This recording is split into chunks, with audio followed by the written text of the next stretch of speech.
അങ്ങനെ stranger things season 5 volume 2 കണ്ടു തീർത്തു. ഇന്ന് പുറത്തു വന്നിരിക്കുന്നത് 3 എപ്പിസോഡുകളാണ്. ഇനിയിപ്പോ ഒറ്റ എപ്പിസോഡ് ഫിനാലെ കൂടി മാത്രമേ ബാക്കിയുള്ളൂ. അത് ഡിസംബർ 31 തീയതി US ടൈം രാത്രിയും, അതായത് ന്യൂ ഇയർ ടൈമിലും, നമ്മുടെ ഇവിടെ ജനുവരി 1 രാവിലെ 6:30 റിലീസ് ആവുക. പിന്നെ ഞാൻ കഴിഞ്ഞ വീഡിയോയിലൊക്കെ പറഞ്ഞതുപോലെ ഇതൊരു പിള്ളേർക്കുള്ള സീരീസ് ആണെന്ന് കരുതി, അല്ലെങ്കിൽ ഇങ്ങനെ ഭീകര ജീവികളൊക്കെ വരുന്നു, അത് താല്പര്യമില്ല എന്നൊക്കെ കരുതി വല്ലതും ഇനിയും ഈ സ്ട്രേഞ്ചർ തിങ്സ് സീരീസ് കാണാതെ ബാക്കി വെച്ചിട്ടുള്ളവർ ആരെങ്കിലും ഉണ്ടെങ്കിൽ തീർച്ചയായിട്ടും കണ്ടു തുടങ്ങുക. വെർത്ത് വാച്ച് ആയിട്ടുള്ള ഒരു കിടിലൻ സീരീസ് തന്നെയാണിത്. അപ്പോൾ സീസൺ 5 വോളിയം 2 കുറിച്ചുള്ള എന്റെ ചിന്തകളാണ് ഈ വീഡിയോയിൽ ഞാൻ പറയുന്നത്. ചെറിയ സ്പോയിലേഴ്സ് ഒക്കെ ഉണ്ടാവാനുള്ള സാധ്യതയുണ്ട്. ഞാൻ മാക്സിമം ഒഴിവാക്കാനായിട്ട് ശ്രമിക്കുന്നുണ്ട്, പക്ഷെ ചെറുതായിട്ട് ചിലപ്പോൾ വന്നേക്കും. അപ്പോൾ അത് ഓർത്തുകൊണ്ട് ഈ വീഡിയോ കാണുക.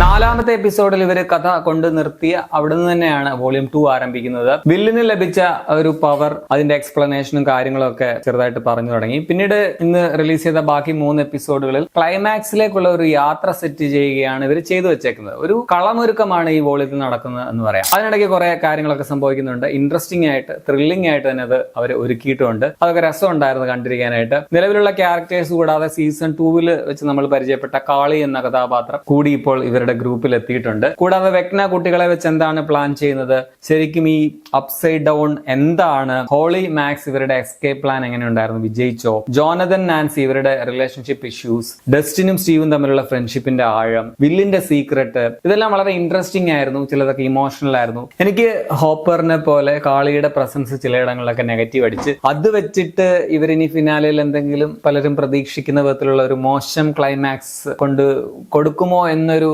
സംശയവും പേടിയൊക്കെ ഇല്ലാതില്ല. ഇപ്പോഴുള്ള സയന്റിസ്റ്റ് ടീമിന്റെ തലവി പുള്ളിക്കാരി ഉണ്ടല്ലോ, അവർക്കിട്ടൊരു പണി കിട്ടണം എന്ന് പ്രേക്ഷകരുടെ ആ ഒരു മോഹം, അത് എപ്പം സഫലമായോ? ഇതിലെല്ലാം ഉപരി എനിക്ക് ഈ പാർട്ടിൽ ഏറ്റവും ഇഷ്ടപ്പെട്ട എന്താണെന്ന് വെച്ചാൽ നാൻസിയുടെ ഒക്കെ അമ്മയുണ്ടല്ലോ, അതായത് നമ്മുടെ മൈക്കിന്റെയും ഹോളിയുടെ ഒക്കെ അമ്മ മിസസ് വീലർ. ഒരു എപ്പിസോഡിൽ ഒരു സീനിൽ കിടുവായിരുന്നു, ഞാൻ കൈയടിച്ചെന്ന് പറയാം. സോ വോളിയം 1 വില്ല് കൊണ്ടുപോയതുപോലെ വോളിയം 2 ഒറ്റ സീൻ കൊണ്ട് മിസസ് വീലർ കൊണ്ടുപോയി എന്നെനിക്ക് തോന്നി. അത് കണ്ടപ്പോൾ എനിക്ക് പേഴ്സണലി ഭയങ്കരമായിട്ട് സന്തോഷം തോന്നുകയും ചെയ്തു. പക്ഷെ അത്രയ്ക്ക് പോലും ഇത്തവണ ഈ സീസണിൽ 11 ഒന്നും കാര്യമായിട്ട് ചെയ്യാനില്ലേ എന്ന് ചിലയിടങ്ങളൊക്കെ നന്നായിട്ട് സംശയവും തോന്നി. അവരുടെ ഒരു ഫീൽഡ് സെറ്റ് ചെയ്യുക മാത്രമാണ് ഇപ്പോഴും ചെയ്തു വെച്ചിട്ടുള്ളത്. ഫിനാലിൽ എന്തെങ്കിലുമൊക്കെ കൂടുതൽ കാണുമായിരിക്കുമെന്ന് പ്രതീക്ഷിക്കുന്നു. അങ്ങനെ മൊത്തത്തിൽ ഇവര് ഇപ്പം ഫിനാലേക്ക് വേണ്ടിയുള്ള ഒരു അടിത്തറയും പ്ലാനും ഒക്കെയാണ് ഈ പുതുതായിട്ട് റിലീസ് ആയിട്ടുള്ള 3 എപ്പിസോഡുകളിലൂടെ കാണിച്ചിരിക്കുന്നത്. ആ അടിത്തറ പാകിയേക്കുന്നത് അത്യാവശ്യം സ്ട്രോങ് ആയിട്ട് തന്നെയാണ്. പക്ഷെ വോളിയം 1, അതായത് 4ാമത്തെ എപ്പിസോഡ് അവസാനിപ്പിച്ച അത്രയും ത്രില്ലിംഗ് അല്ലെങ്കിൽ ഭീകരമായിട്ടോ അല്ലെങ്കിൽ ഒരു കിടിലൻ ക്ലിഫ് ഹാങ്ങറോ ഒന്നും നൽകിയിട്ടല്ല ഈ വോളിയം അവര് തീർത്തേക്കുന്നത്.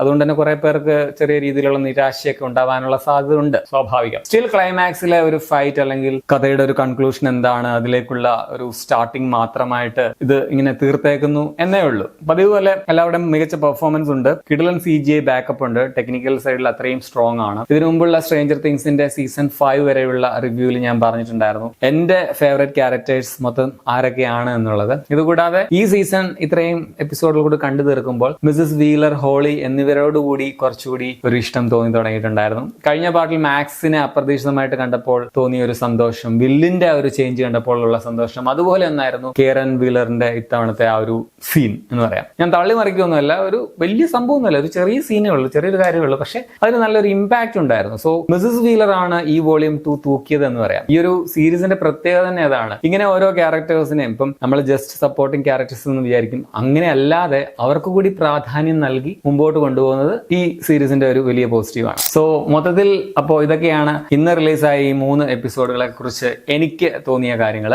അപ്പൊ ഇവര് ഫിനാലയിൽ കൊണ്ട് നശിപ്പിക്കില്ല എന്ന് പ്രതീക്ഷിക്കാം, അതല്ലേ നമുക്ക് പറ്റുകയുള്ളൂ. സീരീസ് നെറ്റ്ഫ്ലിക്സിലാണുള്ളത്, എല്ലാവർക്കും അറിയാമല്ലോ. ഇന്നിറങ്ങിയ എപ്പിസോഡ് 5-ന് 1 മണിക്കൂർ 8 മിനിറ്റും 6-ന് 1 മണിക്കൂർ 15 മിനിറ്റും 7ാമത്തെ എപ്പിസോഡ് 1 മണിക്കൂർ 6 മിനിറ്റുമാണ് ദൈർഘ്യം. മൊത്തം കൂടി ഒരു 3-3.25 മണിക്കൂർ കൊണ്ട് കണ്ടു തീർക്കാൻ പറ്റും. ഇംഗ്ലീഷിനൊപ്പം തമിഴ് ഡബ്ബിംഗ് അവൈലബിൾ ആയിട്ടുണ്ട്. തമിഴ് കാണേണ്ടവർക്ക് അതും കാണാം, ഡീസന്റ് ഡബ്ബിംഗ് ആണ്. അപ്പൊ നിങ്ങൾക്ക് ഈ 3 എപ്പിസോഡിൽ കണ്ടിട്ട് എന്താണ് ഫീൽ ചെയ്തതെന്നും ഫിനാലയെ കുറിച്ചുള്ള നിങ്ങളുടെ പ്രതീക്ഷകളൊക്കെ എന്താണെന്നുള്ളതും കമന്റിൽ രേഖപ്പെടുത്തുമല്ലോ.